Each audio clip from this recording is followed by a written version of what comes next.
여러분 다들 평안하셨죠? 저는 서울 아현동에 있는 서부교회를 섬기고 있는 임채영 목사입니다. 여러분 이집트를 가보시면 피라밋이 유명하죠. 이 피라밋은 고대 왕들의 무덤입니다.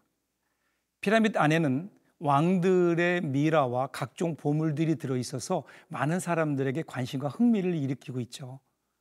영국에 가면요, 웨스트민스터 사원도 유명한 사람들의 무덤이 있어서 유명합니다. 영국의 훌륭한 종교인, 정치인 대부분이 여기에 안장되어 있거든요. 메카에 있는 마호메트의 무덤은 마호메트의 유해와 커다란 돌관으로 유명합니다. 해마다 많은 무슬림들이 이 성지 순례를 위해 이곳을 찾죠. 그런데 이 모든 무덤들보다 더욱 유명한 것이 있는데 예수님의 무덤이에요. 예수님은 부활하셨기에 그 무덤은 비어 있습니다.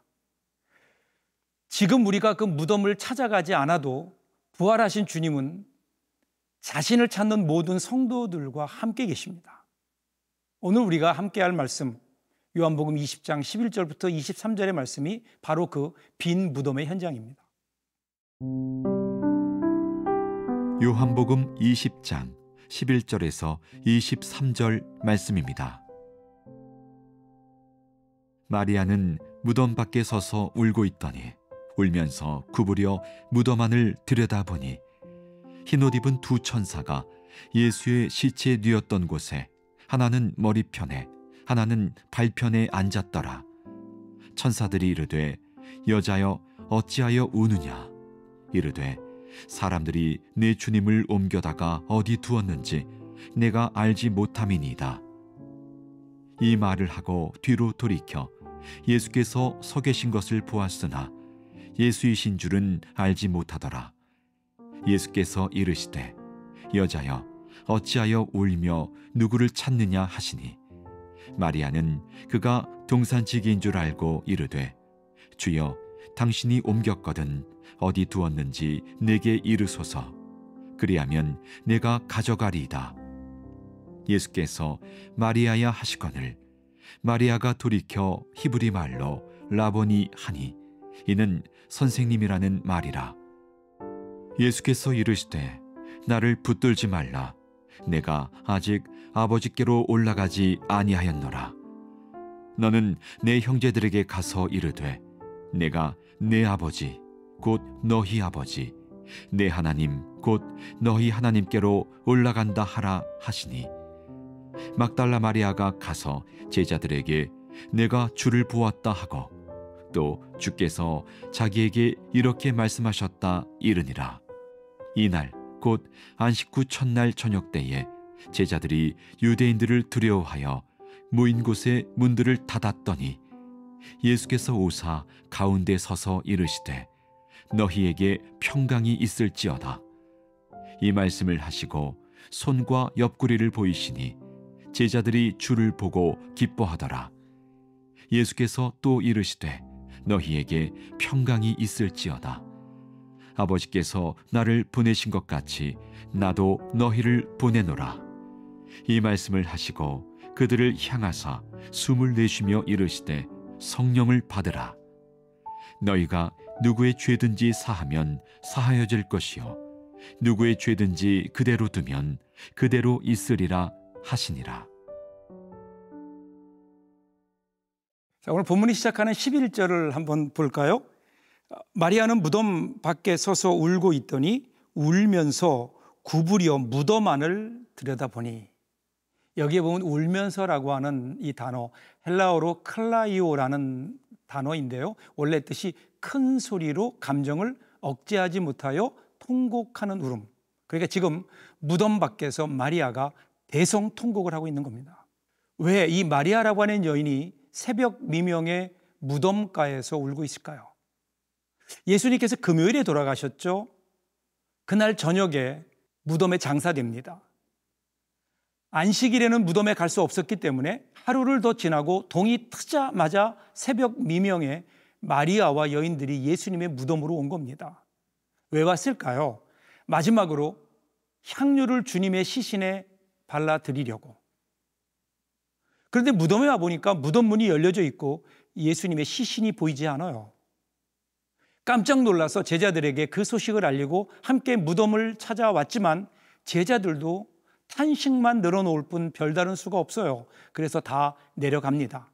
그런데 마리아는 무덤 밖에 홀로 서서 대성통곡하고 있습니다. 어떻게 보면 정말 아름다운 모습이죠. 그런데 한번 생각해 보세요. 만약 이날 이 새벽에 예수님의 시신이 무덤 속에 그대로 있었더라면 마리아는 결코 이처럼 울부짖지는 않았을 겁니다. 그냥 자기가 계획했던 대로 준비해간 향품을 예수님 시신에 정성스럽게 발라드린 후에 내 할 도리 다 했다 만족하며 집으로 돌아왔을 겁니다. 만일에 그랬다면 그녀에게는 영원한 소망도 영원한 생명도 주어지지 못했을 겁니다. 그래서 신학자 렌스키는 본문을 주석하면서 이렇게 말합니다. 막달라 마리아는 예수님의 시신이 없어진 까닭에 울었으나 만약 그날에 예수님의 시신이 무덤 속에 있었더라면 그녀와 우리는 영원히 울게 되었을 것이다. 무덤이 그대로 있어 예수님의 죽음으로 끝났다면 기독교도 없는 거죠. 아담 이후 무덤은 인생의 종착지가 되어버렸습니다. 그러나 예수님의 무덤은 없습니다. 성지에 가보면 빈 무덤을 보게 되는데 이것이 우리에게 부활의 소망을 줍니다.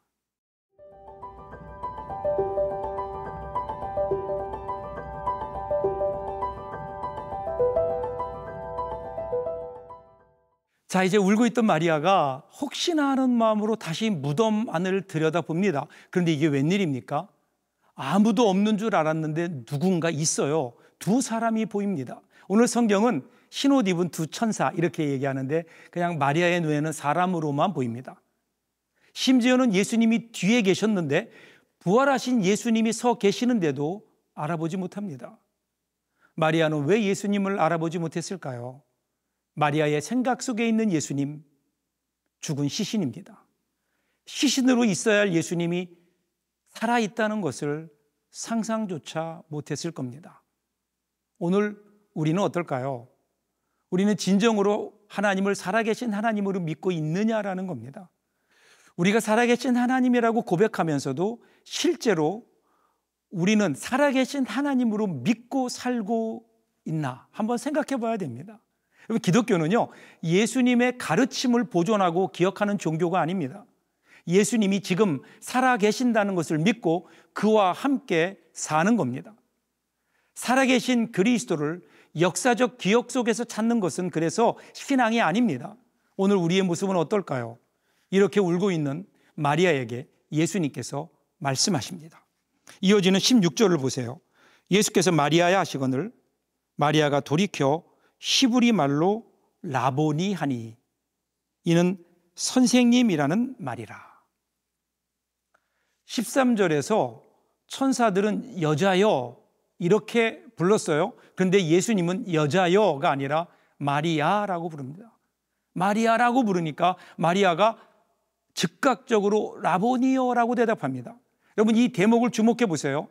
예수께서 여자여라고 부르실 때는 마리아가 알아보지 못해요.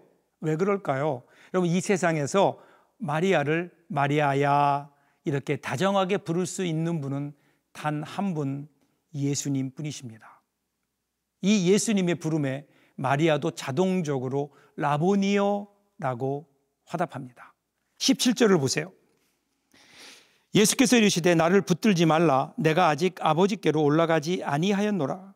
너는 내 형제들에게 가서 이르되 내가 내 아버지 곧 너희 아버지 내 하나님 곧 너희 하나님께로 올라간다 하라 하시니. 예수님께서 나를 붙들지 말라라고 말씀하셨어요. 왜 그랬을까요? 여러분, 부활 이전의 예수님, 마리아와 늘 함께 계실 수 있지만 부활 후에는 그럴 수 없습니다. 보세요. 내가 아버지께로 올라간다라는 말씀의 뜻은 이제부터 너희와 함께하는 방법이 달라진다는 의미입니다. 곧 예수님이 만왕의 왕이요 만유의 주가 되셔서 세상 역사를 그 뜻대로 주관해 가실 것이기 때문입니다. 여러분, 이 사실은요, 제자들에게는 하나님 나라에 대한 소망을 줍니다. 끝이 아닙니다. 이제 시작입니다. 더 이상 과거에 매이지 말고 미래를 향해 뛰어가는 마리아의 모습을 보십시오. 18절입니다. 막달라 마리아가 가서 제자들에게 내가 주를 보았다 하고 또 주께서 자기에게 이렇게 말씀하셨다 이르니라. 그렇습니다. 이제는 더 이상 절망과 좌절에 빠져 있지 말고 눈을 들어 하나님을 바라보라는 겁니다. 예수께서 더 이상 무덤 안에 갇혀 있지 않고 하나님과 함께 계시니 너희가 눈을 들어 하나님을 바라보며 희망과 용기를 갖고 살라는 겁니다. 무덤이 끝이 아니고 하나님과 함께 계신 예수를 바라보며 살라고 하는 우리 주님의 간곡한 부탁이죠. 부활신앙은 예수님의 부활 사건을 믿는 데서 더 나아가 부활하신 예수님의 임재 속에 살아가는 겁니다. 매일 매순간 부활의 주님과 동행하며 살아가는 것, 이것이 진짜 부활신앙 아닐까요? 부활이 단지 과거의 사건이 아니라 오늘 우리가 살아가야 할 힘이요 또 미래를 여는 소망입니다. 이런 의미에서 우리는요 매 주일이 부활절이어야 하고 매일이 부활절이어야 합니다.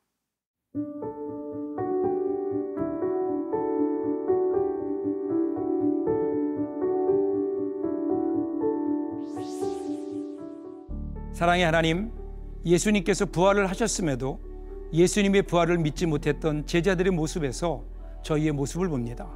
여전히 어두울 것 같은 오늘을 시작하며 예수님께서 친히 마리아를 만나주신 사실을 기억하며 용기를 내게 하옵소서. 주님께서 우리와 동행하시고 때와 기회를 놓치지 않고 회복의 은혜를 얻음으로 나아가서 부활을 증거하는 증인으로 살게 하옵소서. 예수님의 이름으로 기도합니다. 아멘.